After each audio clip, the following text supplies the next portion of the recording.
Emotional intelligence is about learning how to use our emotions wisely.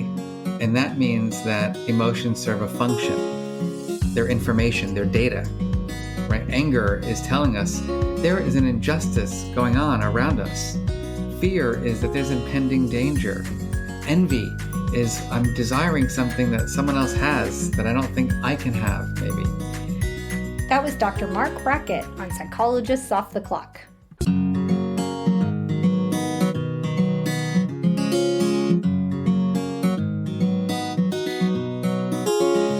We are 4 clinical psychologists here to bring you cutting-edge and science-based ideas from psychology to help you flourish in your relationships, work, and health. I'm Dr. Debbie Sorensen, practicing in Mile High, Denver, Colorado. I'm Dr. Diana Hill, practicing in Seaside, Santa Barbara, California. From Coast to Coast, I'm Dr. Yael Schoenbrunn, a Boston-based clinical psychologist and assistant professor at Brown University. And from sunny San Diego, I'm Dr. Jill Stoddard, author of Be Mighty and the Big Book of Act Metaphors. We hope you take what you learn here to build a rich and meaningful life. Thank you for listening to Psychologists Off the Clock. Psychologists Off the Clock is sponsored by online training and continuing education from Praxis Continuing Education. They offer multiple formats of high-quality training, including live online courses, free webinars, and on-demand courses. Praxis gets some of the best names in the field, people who do really amazing trainings, and you can do them so easily from home right now. I know I've really enjoyed some of the trainings that I've done in the past, and there's some great ones on the lineup coming up. Yeah, just looking at the lineup, well, you can always do Act Immersion with Steve Hayes. That's fantastic. If you want to take a deep dive into acceptance and commitment therapy. But I was also really excited to see Jonathan Cantor, Robin Gobin, and Daniel Rosen are doing a course from Ally to Anti-Racist, which is a 6-week course using the contextual behavioral model of racism to cultivate personal and professional anti-racist action. I was also excited to see Dennis Turchin Silverstein doing a Foundations of Compassion Focused Therapy course for those that want to learn more about CFT. Yeah, you'll see some of our old podcast guests that we've had on the show doing Praxis training. So check it out, and you'll want to go through our website, offtheclockpsych.com, to register because you can get a $25 off discount code for live training events. Hi, it's Debbie. I'm here today with an episode with Dr. Marc Brackett, whose book is Permission to Feel: Unlocking the Power of Emotions to Help Our Kids, Ourselves, and Our Society Thrive. And I'm here with Diana today to introduce the episode. One thing that's really important in this work of building emotional intelligence is to just check in and pay attention to how you're feeling. So Diana, let's start with a check-in. How are Debbie, you today? Yeah, I related to the episode that I am feeling really overwhelmed and bogged down. How are you feeling today, Debbie? Yeah, I'm feeling overwhelmed, which seems to be the word of the year, the word of the day, because I think that pretty much captures it. And one thing that's interesting in Dr. Brackett's work is that he talks about how overwhelm and stress are words that we probably use a lot, but sometimes actually need to break down to understand them better. What's going on? What am I really feeling? Is this really stress? Is it overwhelm? Is it more than that? Is it more complex? How am I feeling it? What's contributing to it? To just really take a look at what's happening. It takes practice to learn these skills, and he talks about working on these skills, I think, in various ways, including when you're not in the heat of the moment, like when you're angry and you're about to lose it is not the time to be practicing these skills for the first time ever. It really is a process. And I really think it can be really simple. Keeping them simple is important. So one of the simplest things that I teach my kids is rather than asking them, what are you feeling, and have them name it right away, I think that can be hard for kids and even can be hard for us as adults, is just to notice where it is in your body and point to it. Like, where are you feeling it? Where does it hurt? In our, we can do that with our physical selves, but we can also do that with our emotional selves, and bringing some of that embodied awareness of emotions often exist within our bodies and they have sensations to them. And then from there, like, I'm noticing what this feeling feels like. Then we can start to name it. That's a sort of a higher level, emotionally cognitive skill. I think that can be really simple for us as adults too. And something that I use in yoga practice would be noticing where there's tightness or stuck points in your body. And can you just be aware of that point in your body, allow it to be there. And then at some point you could even move into that stuck point and loosen it up a little bit. Yeah, that piece around naming emotions, I've used handouts before that it's either a list of emotions, or you've probably seen this before, the emotions with faces, little cartoon They're like emojis. faces. It's like the original Oh, emoji. little emojis. Yeah. Yeah. Which it is so and interesting. We're communicating so much by emojis. And I wonder if that's part of it. It's like we've lost our ability to communicate the words. It's like, this is how I'm feeling. I don't know. I don't think that's new. I think it's hard. That's right. I mean, right. Yeah, but that's a good point. And sometimes actually you need to use an emoji because expressing it in words is much more difficult, but you can see the little face. And I think these are all tools that can just help you identify it and get a little bit more clarity about what's going on, what you're feeling, which can be really helpful. And I also really like where he talks about sort of this state or context dependent learning. So state and context dependent learning is basically you learn better a skill when you do it in the state or context that you're going to be doing that skill in. So if you, practice your guitar in a setting that's the same as where your guitar is, you're going to be doing the performance, you're more likely to remember how to do that skill. So we can do that with our emotions too. And actually we've had Matthew McKay on and Aprilia West on to talk about emotion efficacy, where you are actually practicing some of the skills that Dr. Brackett's talking about while you are experiencing or imagining the difficult situation that you're going to be in. So you could imagine that, he talks about his mother-in-law, you could imagine having dinner with your mother-in-law and then practicing the skillful action that you want to do in that moment in your mind, just like a basketball player may imagine shooting hoops at night. You can do that with your emotions, and that can be really helpful in preparing for yourself, or if you're working with your kids, if they're anxious about something, you can do some imaginal practice with your kids where you guide them through what's going to happen, and then they can imagine themselves doing the skillful behavior in that difficult situation. Yeah. A lot of this comes down to this saying that you hear sometimes in our professional circles, that it's not really about feeling better. It's about getting better at feeling. And that's what all these skills are about. And I think it's a really important one. Fantastic. I love this interview. Thank you so much for bringing it to us, Debbie. It's a great one. Dr. Marc Brackett is a professor in the Yale Child Study Center and founding director of the Yale Center for Emotional Intelligence. He has published over 125 scholarly articles on the role of emotions and emotional intelligence in learning, decision-making, creativity, relationships, health, and performance. Marc is the lead developer of Ruler, an evidence-based approach to social and emotional learning that's been adopted by over 2,000 schools, and we'll talk a bit about this today. And he is the co-founder of OG Life Lab, which is a digital emotional intelligence learning system for businesses. And he's the author of a fantastic book called Permission to Feel: Unlocking the Power of Emotions to Help Our Kids, Ourselves, and Our Society Thrive. Marc, welcome to the podcast. Thank you for inviting me. You're welcome. So I'm going to start with my first question here, which is a question that is peppered throughout your book. You ask the readers this question multiple times. Ready for it?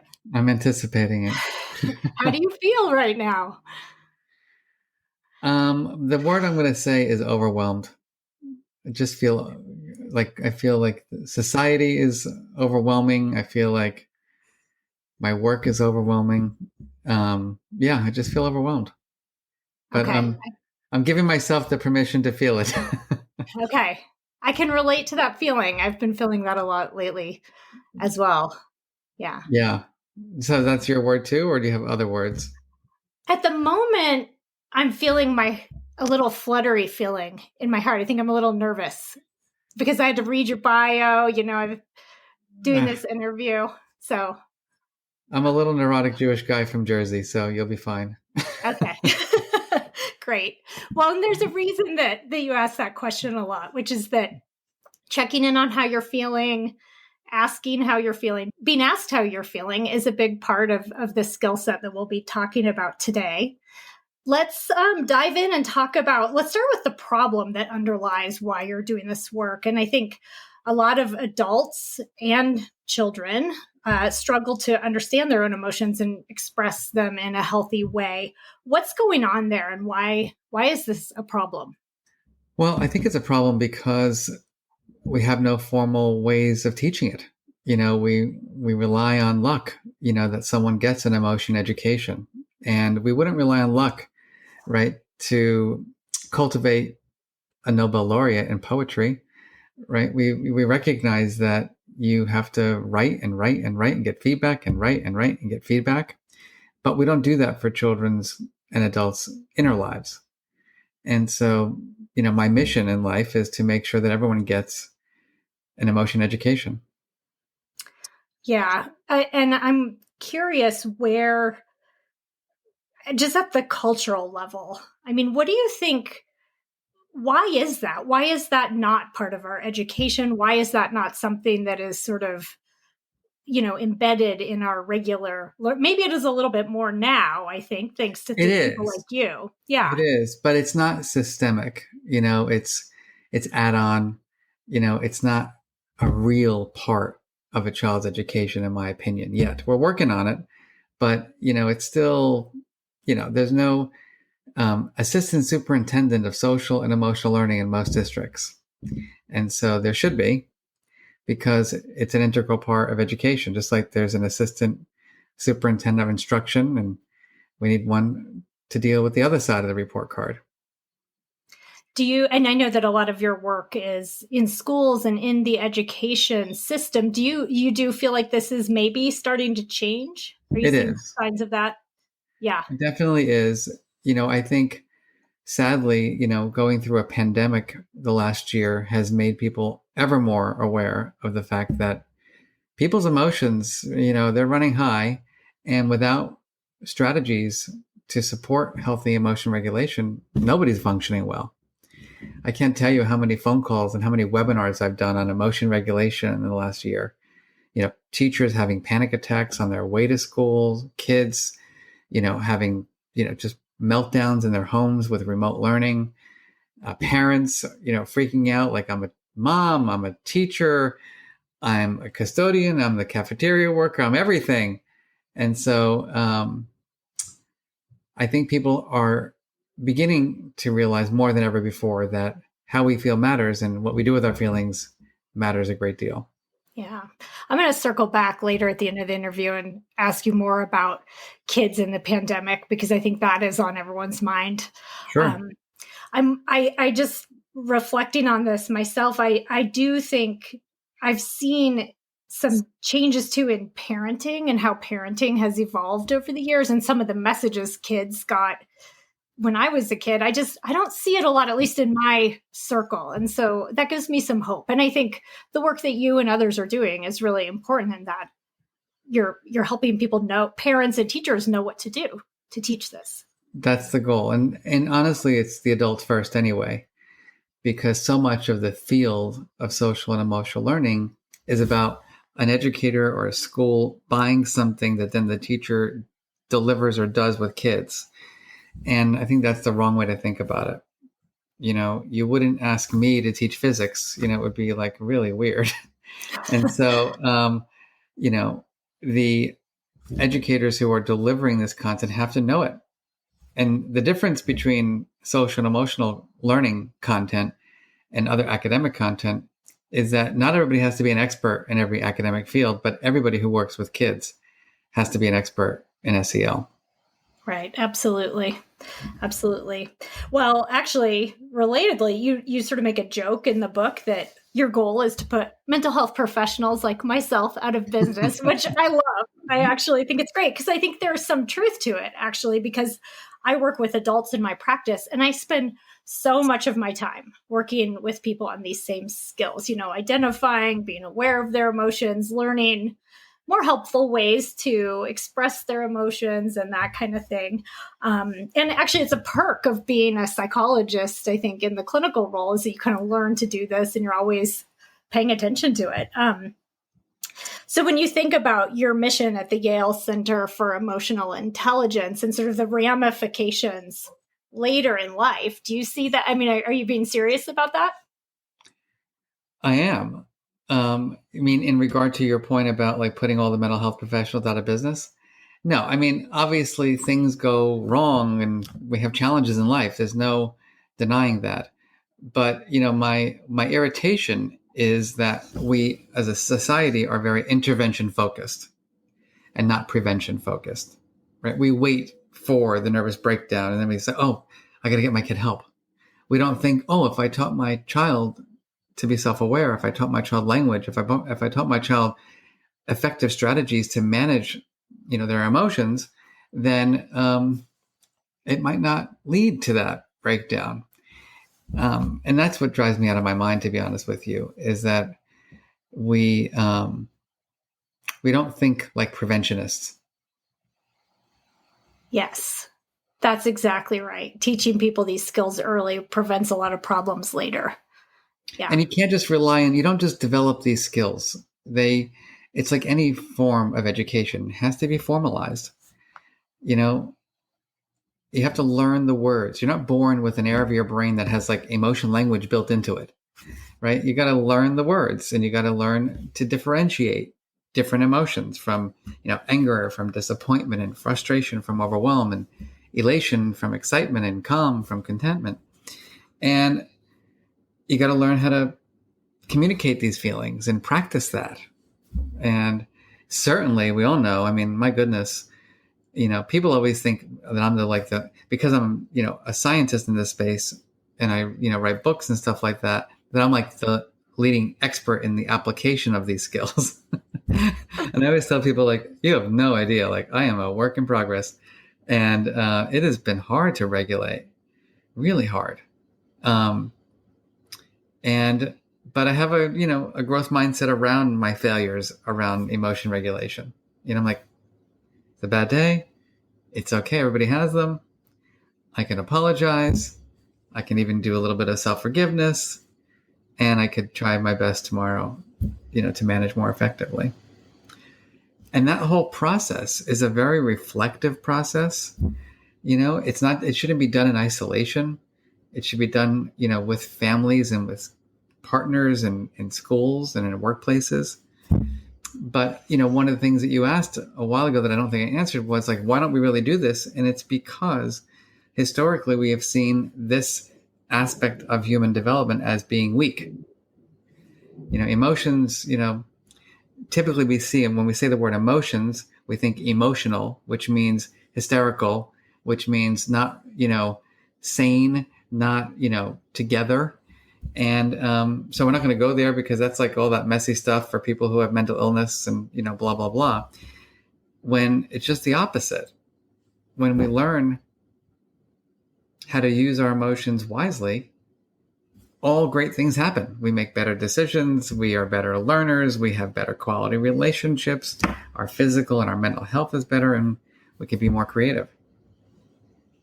Yeah, I think that work in progress stance is so important, because it doesn't give the impression that, oh, you have it figured out and, everyone else can figure out and they're done forever. It really, truly is a work in progress for all of us. Everyone. Well, think about it. Like I was doing pretty well with my anxiety. I'm prone to feeling more startled and anxious in life.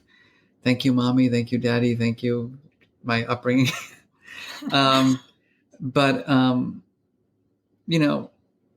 lockdown, quarantine, social distance, psychological, my goodness, I've never worked from home. I hate working from home. And it's been 9 months that I'm sitting on my tuchus, here in my office. And I'm like, and then my partner leaves to go make a film for 4 months. And I'm like alone with our 2 puppies that we had adopted for this, to keep us company during the pandemic. And I'm like, wait a minute here. When did I agree to be a single parent of 2 puppies by myself in this house trying to work and run a center? Like, that is not easy. And, I'm fortunate. Imagine what it's like for people who are less fortunate, than we are, who have less resources, who have, financial problems, who have, problems with food scarcity.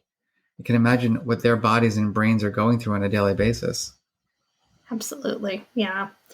Speaking of physics, I had a good friend of mine in grad school who was in physics, and we had this argument all the time because he had this belief that is very pervasive in our culture, that rational thought and emotions are sort of not just separate, but that emotions can sort of get in the way of rational thinking. He probably didn't say that quite No, but that is a extreme. predominant thought. That's a predominant thought. He'd probably say, well, you're not making it sound worse than it was. But I would always say, no, that this is, that they kind of work together. Can you speak to that? Why actually emotional intelligence actually helps with thinking?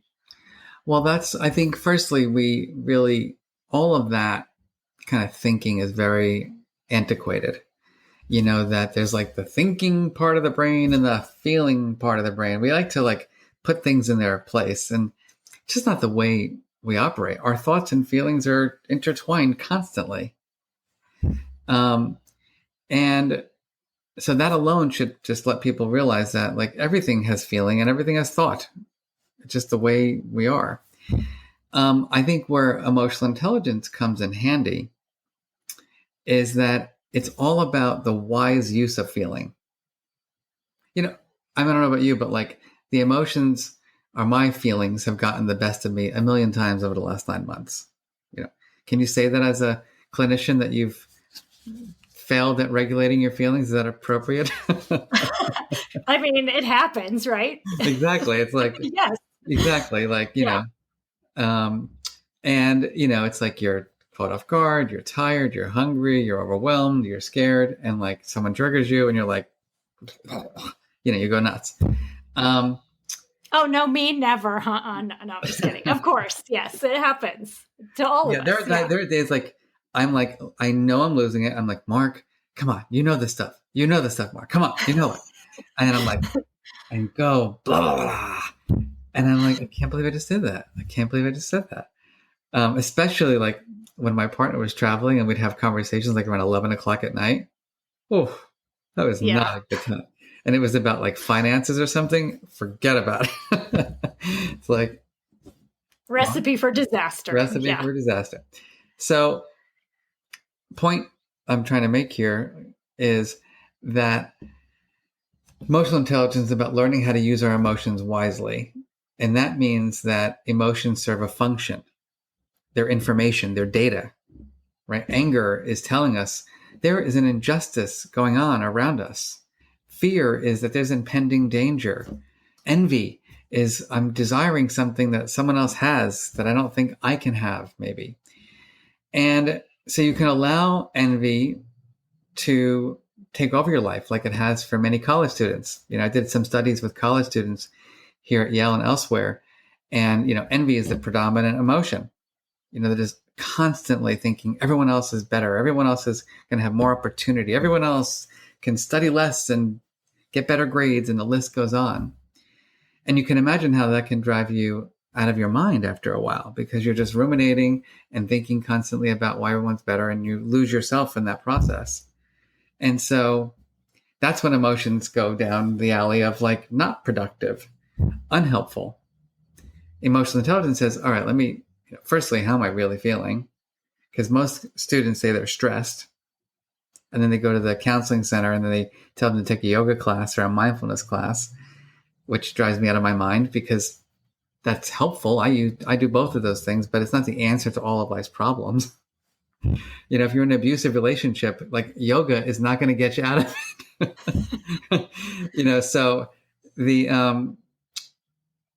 and so like this process of introspection around feeling, the process of learning helpful ways of reappraising or engaging in more positive self-talk and evaluating that. Is this helping me to get, be more productive in life and have greater well-being? That's what the work is all about. Yeah. That stress piece that you're talking about, that just really stuck with me when I was reading the book, because stress, we use that word all the time. I use it myself all the time. You use it as an example of labeling emotions, that it's actually, to say that you're feeling stressed is pretty imprecise. I never really thought about the envy piece of it. Usually there's some comparison. What would you say about stress to help people if they'd say, I'm stressed right now? Can you help break it down for listeners?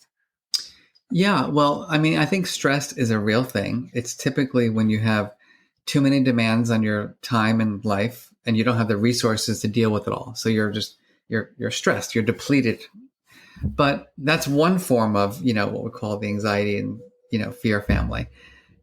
The example I read about in my book was one that really still sticks with me, was when I was going up for tenure as a professor back, I don't know how many years ago. I was stressed.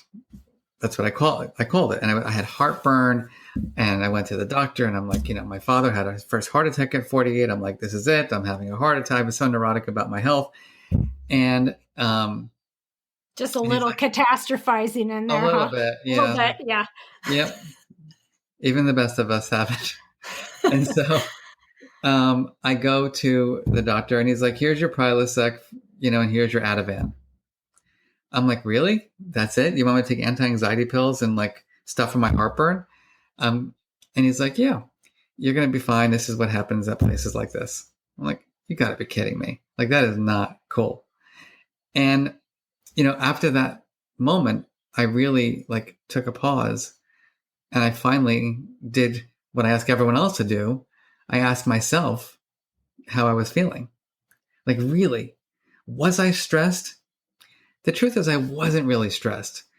I had a lot of demands, but I'm pretty resilient, and, I got things done, and I wasn't falling apart. And then I said, well, am I afraid? Well, no, there's no danger in my life right now. How about, anxious? Well, there's a little bit of uncertainty about whether or not I'm going to get tenure, but truth is, I think it's pretty good. I mean, I've got the grants, I wrote the papers, and then I realized the feeling was overwhelmed. Like the real experience, hence I told you I was overwhelmed when we started this podcast, go figure, is basically I had no freedom. So my days were packed from like, get up in the morning and do your workout from 6:45 to 7:30, and then breakfast from 7:30 to 8, and then get in the car and shower, and then get to work by 8:30, and then work till 5:30, then go to yoga, then come home and have dinner, and then work more. And then at 11 o'clock at night, close your computer and go to bed, and not, be a terrible spouse. And, and then all of a sudden I said, that's what it is. I have no freedom. And then once I realized that, everything changed for me. Like the heartburn went away. I started like, by 8 o'clock, I'm like, I'm done for the day. I'm going to watch The Voice tonight. And it was like little things, because all the scheduling of yoga and mindfulness and whatever it was, it didn't matter because I was so just no space. And I think that's really helpful for people to be precise in labeling their experiences, because then you realize that the yoga class may not be the answer.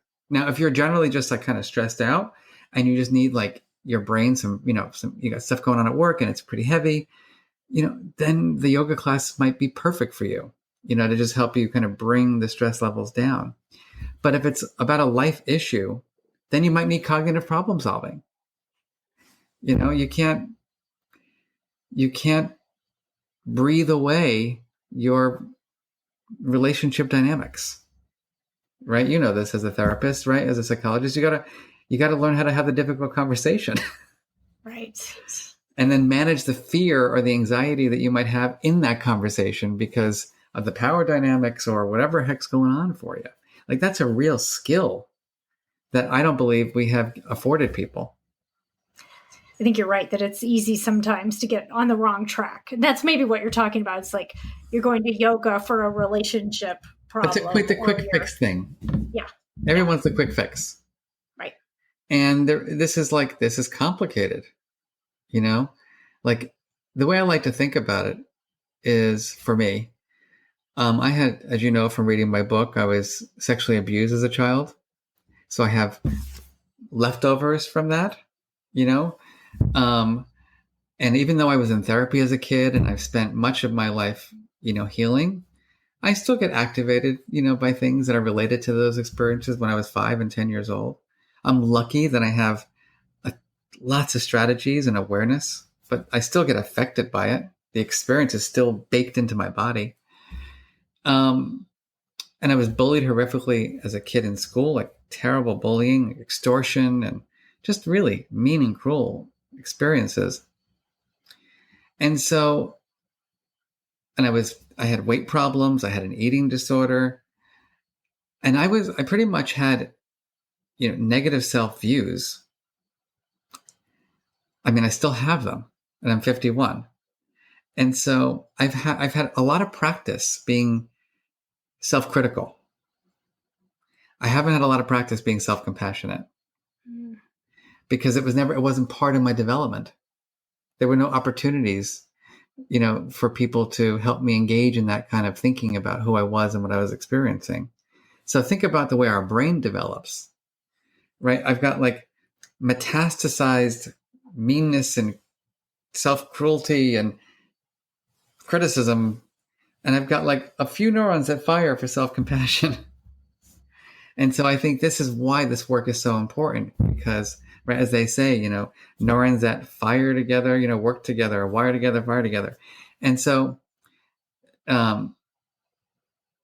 we got to wire more of the self-compassion and, the helpful strategies. Yeah, to keep those neurons moving, it takes practice. And I'm so appreciative that you shared your personal story, especially the traumatic aspects of it in your book, because I think it really brings it to life, just the process that you went through personally, which really, I mean, the science backs up your work 100%, but your personal story really is very powerful. I appreciate that. It took me, it was, one of the reasons why I did it. And it took me till I was like 49 writing my book to say, what, I got to be honest about why I do the work I do. I've always been asked, I hated school, I was bullied. But if I really, were to share with you, like, why do I do this work? It's because I feel like my emotional life was stolen from me as a child. When you're being abused by someone who threatens you, and you have to keep the disgust, the fear, whatever those feelings are, they're not good ones, they're not pleasant ones, trapped in your body as a young child. I mean, think about where they go places that are just not pleasant. Yeah. And so that permission to feel, which is the title of my book, really comes from this idea that the adults who are raising and teaching kids need to provide the context for kids to have the permission to experience and express all their emotions. And, I have two lovely parents, and I know they love me, but my parents didn't have an emotion education. My mother grew up with like a really like crazy father and neurotic mother. And, she was anxious all the time, having breakdowns as I was growing up. And like watching my mother have nervous breakdowns didn't say, that's an opportunity to talk about my trauma. It's like, not going to go there, because if I even like bring up something, like she'll have a breakdown, it'll be worse. And then my father was a tough guy who was always like, son, you got to toughen up. Even in high school, my father said something. I don't know if I've ever shared this in public. He said something like, son, I used to beat kids up like you. I'm like, Dad, come on. Like, I don't know. We don't call that like father-son bonding 101. And my father and I had a good relationship, but he had no clue, about, nurturing my emotions. And so his mindset was survival means toughening up. I don't know. I'm 51. I've got a 5th degree black belt now. I'm still not a tough guy. So, I don't know. It's all these mindsets that are often created for us by other people that we then start believing are the ways we have to be. Well, it goes back to at the start of our conversation. It's so pervasive, and, it kind of keeps going down generations if people don't learn it somewhere along the way, because then you can't teach it if you don't know it, and so on. The way that you approach teaching this skill set, I love. And the acronym you use is RULER, RULER. And, people will benefit very much from buying your book, reading it like in detail, each of these skill sets. But could you give just kind of like a nutshell overview of what the RULER skills are? Yeah, of course. I think, I want to put them in the context of like how they show up. And so, I talk about this idea that first you got to give yourself the permission to feel, right? There's no good or bad emotion. And, even myself, when I speak about this stuff, I slip into the good, bad thing. And I really have to monitor myself because like in my soul, my goal is to ensure that no one judges their feelings, right? There's no anxiety is not good or bad. It's an experience. If we experience that emotion for too long and it's too intense, it's harmful to our health and wellness, but it's not a bad emotion. Same thing with excitement. A little bit of excitement, great. If you're excited all the time, you're like annoying. It's like it's like too much of a good thing. Exactly. There you go. Yeah. And then you become this emotion scientist or emotion judge based on your upbringing. Are you curious or critical? Are you interested in getting specific, or you just clump everything? And then it's like, okay, so what are the skills? And so there's RULER, recognizing, understanding, labeling, expressing, regulating. To give credit where credit is due, these are the skills of emotional intelligence that I've learned through my mentors, Peter Salovey and Jack Mayer, who were the founders of the theory of emotional intelligence. And over the last 20 years of my working with them and the model, I've kind of separated the skills a little bit more into this ruler model. And so R is for recognizing. So for example, even though we're, looking at each other on Zoom in this podcast, I'm still trying to pick up on, your facial expression, your body language. I'm listening to your vocal tones. I'm also feeling, things throughout this, talking about my childhood and thinking about, the future around me. And so that's the first step. And there's not necessarily language there. It could be this kind of gut visceral thing where it's like, do I feel like being with you or not with you? Do I feel comfortable and safe? Do I feel uncomfortable? Do I want to approach this conversation? Do I feel like I'm in danger potentially, so I want to avoid it? That's the R of ruler. The U of ruler is, all right, Mark, well, what's the story going on right now? Why are you feeling the way you're feeling? I have the opportunity to share more of the work with more people. And Debbie seems like a nice person to do that with. And so, okay, well, what's the feeling associated with that experience? Well, I feel relaxed. I feel content. I feel eager. I'm excited. Okay, that's the labeling piece. So RUL in our model is really about helping people make meaning out of their own and other people's emotions. It's very, it's bodily, it's cognitive. We're not doing anything yet, though, with the feelings. We're just aware of what we're feeling. The E and the R, now it's time to do something. It's the strategic aspects of emotional intelligence. So do I tell you how I'm really feeling, or do I mask it?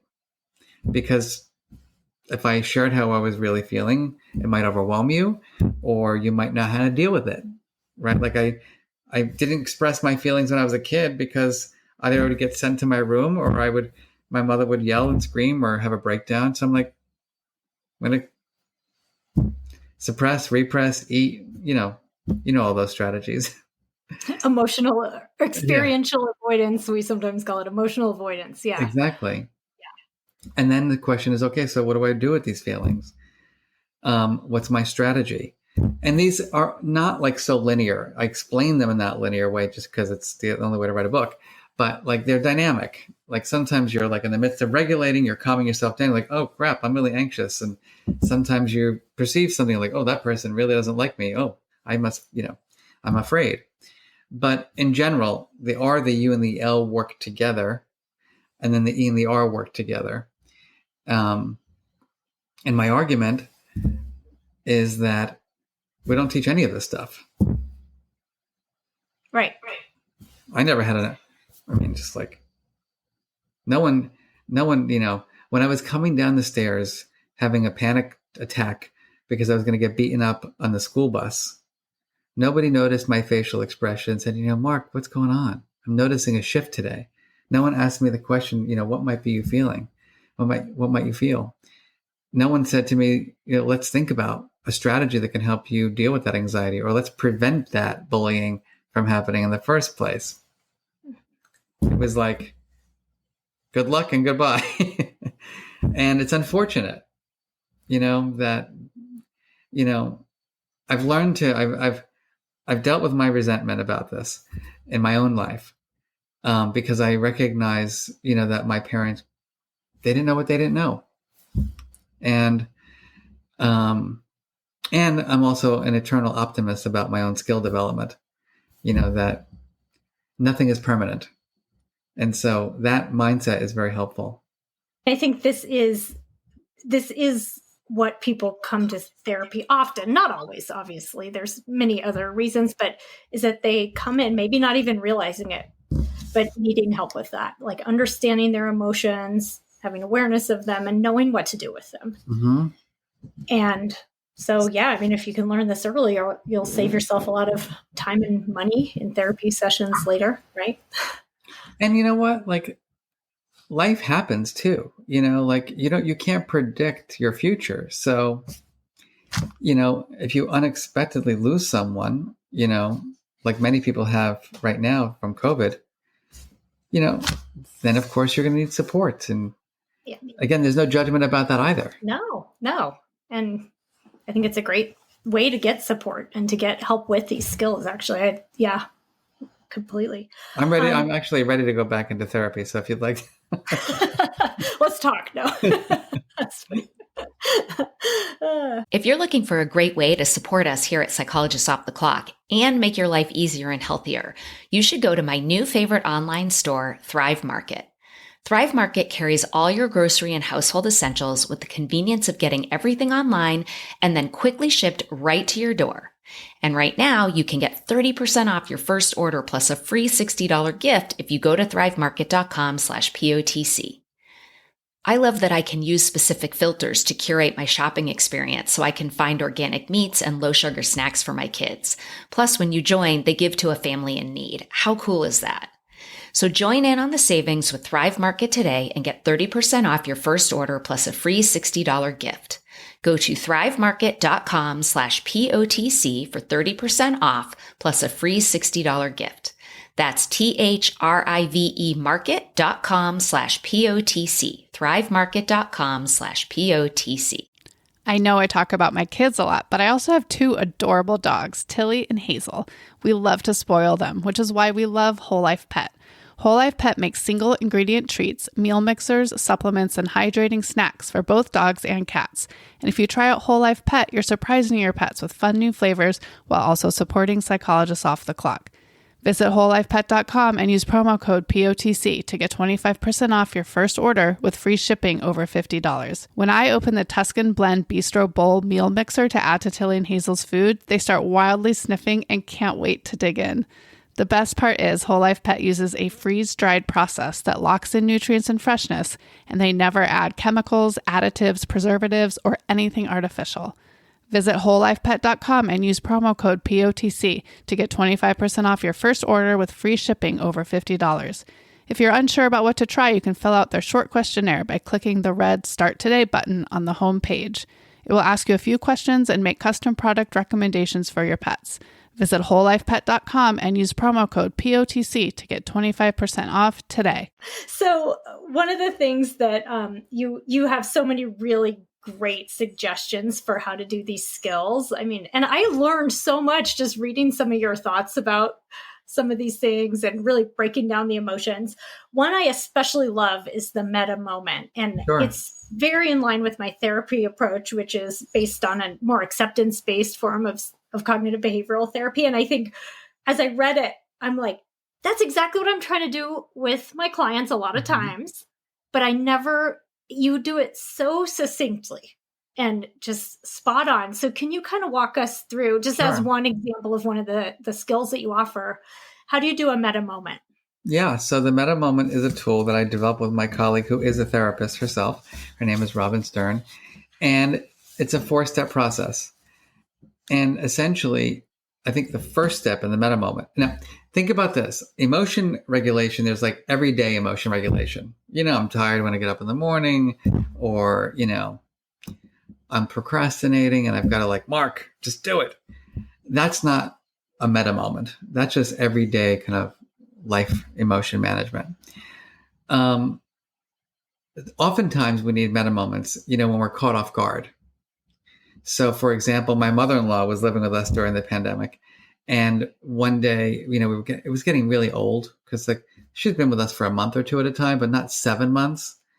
She wanted to be home, and she's from Panama, so it was like a whole thing. She missed her stuff in Panama. I missed my freedom, and like having dinner every night with the same person, and not, she was cooking, and it was like getting old, the same foods, and she didn't like feedback. And so one night because I was really irritable, and anyway, we got into an argument, and then she looked at me and she's like, in Spanish, are you really the director of the Center for Emotional Intelligence? And I was thinking to myself, like in that moment, like, not tonight. And that's when I needed the meta moment. And that's in that moment when you're tired, you're irritable, and you're just about to like wring someone's neck. You say, all right, let me take that breath. Like your automatic go-to has to be not trigger or activation reaction, right? Activation, breathe. Activation, pause. Activation, pinch yourself to not say what you want to say. And because it's in that space, right, that we build, the capacity to regulate. But what we do is when we go with automatic habitual responses, we just go for that jugular oftentimes. And so the meta moment is first, over time, be aware of your triggers, which by the way, can be the littlest things. Because I grew up kind of, my father, we didn't have a lot of money growing up. My father was an air conditioning repairman. My mother had different jobs, and everything was about, how much did this cost? And, everything was about money. So I still have my money issues that I'm working through. And my partner, doesn't think the way I think about money. And so it's interesting, like I said, how much was it? I don't know. I'm like, you don't know? I don't understand. I know what I paid for a cup of coffee 15 years ago. And so like, like the littlest things can trigger you, from like not knowing how much something cost to mother-in-law saying like, who the heck do you think you are? And so you're like, all right, Mark, come on, take that breath. Don't say it. Don't say it. But the cool thing about the meta moment is the third step, which takes training and practice, which is activating your best self. And so, yeah, Mark, you are the director of the Center for Emotional Intelligence. Oh, yeah. Well, what are the characteristics of someone in that role? That's interesting. Or, I used to joke about this because a student at Yale wrote about my class when I first started teaching emotional intelligence, and he called me the feelings master. And of course, it was like kind of funny and, cheeky. But then one day I was like, well, you know what? I am the freaking feelings master. And so how does the feelings master respond to the mother-in-law? How does the feelings master respond to the stupid thing about this, or the entitled student who, that's one of my triggers, is entitlement. And so, all right, Mark, the feelings master is a wise, it's like Yoda with feelings, And so then the question is, can you respond to your feeling through the lens of the Yoda? And this is why it's work. It's like a muscle. But people love it. It's so helpful because, when you talk to someone and strategize through the Yoda lens, right, it's very different than Mark, the triggered lens. Yes. Again, it takes practice. It's why prevention, even with the meta moment, is helpful. What I mean by that is that, so my mother-in-law drives me out of my mind once in a while. When I was able to leave the house, like to go for a walk, let's say, I'd come back and I'd like anticipate the whole like dinner thing. I would, before I opened the door to my home, I would just take a breath and I'm like, all right, Mark, what is the ideal son-in-law do right now? How does he respond in the moment? Oh, like the ideal son-in-law says, can I help you with dinner? Or how about I cook dinner tonight so I can eat what I want to eat? And so like you can be very prevention focused even with this tool. So if you know you're going to be activated, why not do some planning in advance to not to not allow or to prevent that from activating you. Yeah, it's much harder to do that when you're in the heat of the moment. Sometimes practicing in advance really puts you in that space where you can, yeah. By the way, Debbie, I think is such an important thing for listeners, which is that this requires practice in the feeling. And so much of what we learn in school is done in like this cold cognitive way, like worksheets on emotion regulation. That's not the way we're going to learn this skill. We've got to be in it. Yeah, in real life. The best self piece, that reminds me in acceptance and commitment therapy, we call it checking in with your values and using your values, having a sense of you at your best. And, when you are consistent with your values, what are you doing? And then can you live those values even in the heat of the moment when it's really hard because maybe you're feeling emotional distress? Yeah. It's why it's practice. It's a muscle. But then you also have to give yourself the permission to fail and the permission to apologize, and the permission to forgive and start over, because you're going to make mistakes. Completely. Yeah. Let me tell you. Right? Yes. Even the the director of the Yale Center of Emotional Intelligence will. Yeah. Yeah, totally. Yeah. Like more than you'd want to know.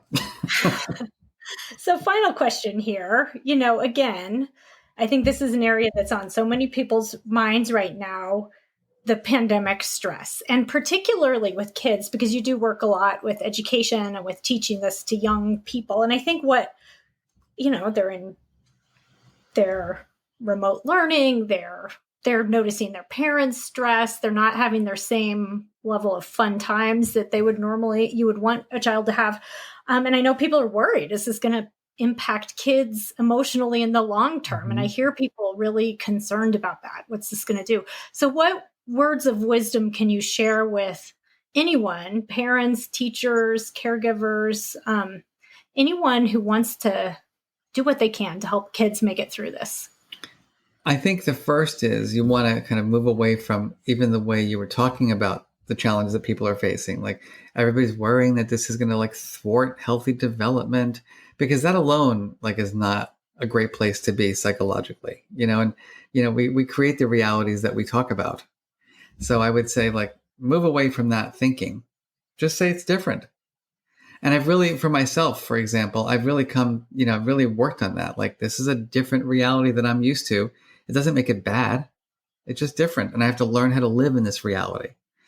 And so I think for parents, it's an exercise in creativity, in terms of, firstly, you don't have to be the knower as the parent. I think every parent comes to, like when I do these workshops for families and parents, they come in, they think, Marc's going to teach me strategies to raise an emotionally intelligent child. And they leave saying, oh shit, I've got a lot of work to do on myself. And so the focus shifts. Totally. Yeah. It was like when I taught martial arts, I had martial arts background and I taught for many years. Parents would come and teach my kid discipline. I would be like, how about you teach them discipline and I teach them the martial arts? It's like, that's not my job. I got them an hour a week. But more seriously, I think principle 1, permission to feel. Everyone there's no judgment. All feelings are fine. B, be the emotion scientist, not the emotion judge. Be a curious explorer, compassionate, not critical. Try to get to the specific feelings. And do what we call co-regulation, right? So remember, as the adults who are raising kids, that you're co-responsible for their healthy emotional development. So practice the breathing exercises.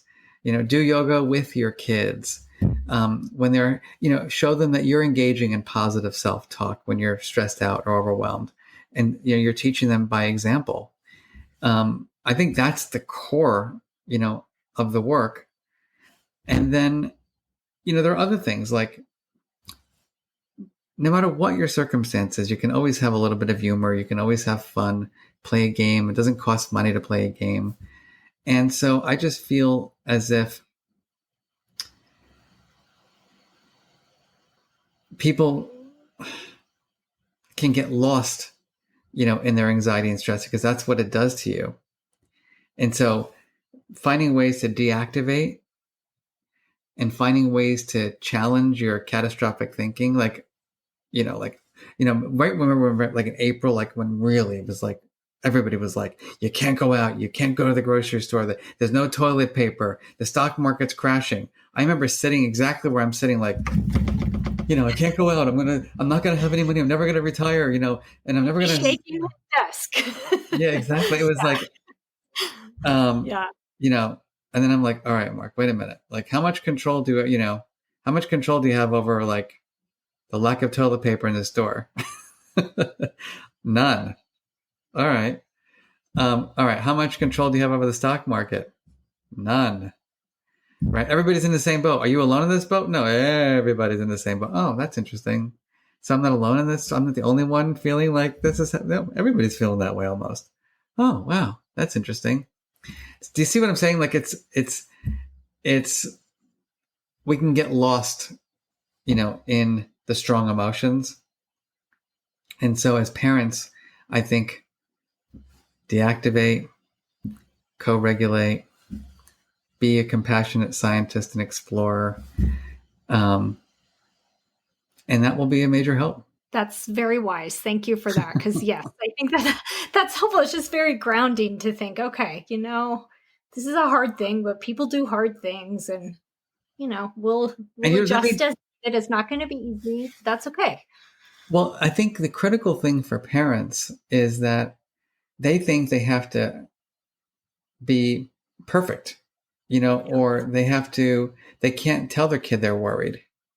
But here's the thing that's interesting. Imagine this. Imagine, the parent who is overwhelmed and nervous about the stock market, about their work, and they come and they have dinner and they say, honey, you're probably noticing that daddy's a little off today. Yeah, Dad, I did notice that. Yeah, well, I'm a little worried, about everything that's happening, with the coronavirus, and I want to make sure that we're safe. And so let's work together on a plan to make sure that our family's safe. What are your ideas about making a plan for how we can be safe as a family? Because our safety is our priority, and, I'm going to miss working with my friends at work and my colleagues. I bet you're going to probably miss some of your friends at school. So what can we do together to help us, not allow that to be so bad for us? What are your thoughts about how we can, do you see what I'm saying? Like, just real, authentic conversation. Mm-hmm. But like, you're not denying yourself your feelings. You're not denying your kid seeing you as a real human being. And you're literally teaching and problem solving and developing the skills together. Yes.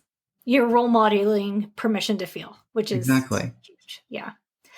Well, thank you so much. This has been a fun conversation, and it's nice to get to know you. Thank you again for sharing too your personal experience with it, because that does, just like in the book, it brings it to life. It's been a real pleasure, and we will link to all of your, your webpage, your book. You have some really great resources so that people can find you easily. Awesome. Thank you so much for joining us. All right. Thank you. Thank you for listening to Psychologists Off the Clock. If you enjoy our podcast, you can help us out by leaving a review or contributing on Patreon. You can find us wherever you get your podcasts, and you can connect with us on Facebook, Twitter, and Instagram. We'd like to thank our strategic consultant, Michael Harold, and our interns, Katie Rothfelder and Melissa Miller. This podcast is for informational and entertainment purposes only and is not meant to be a substitute for mental health treatment. If you're having a mental health emergency, dial 911. If you're looking for mental health treatment, please visit the resources page of our webpage, offtheclockpsych.com.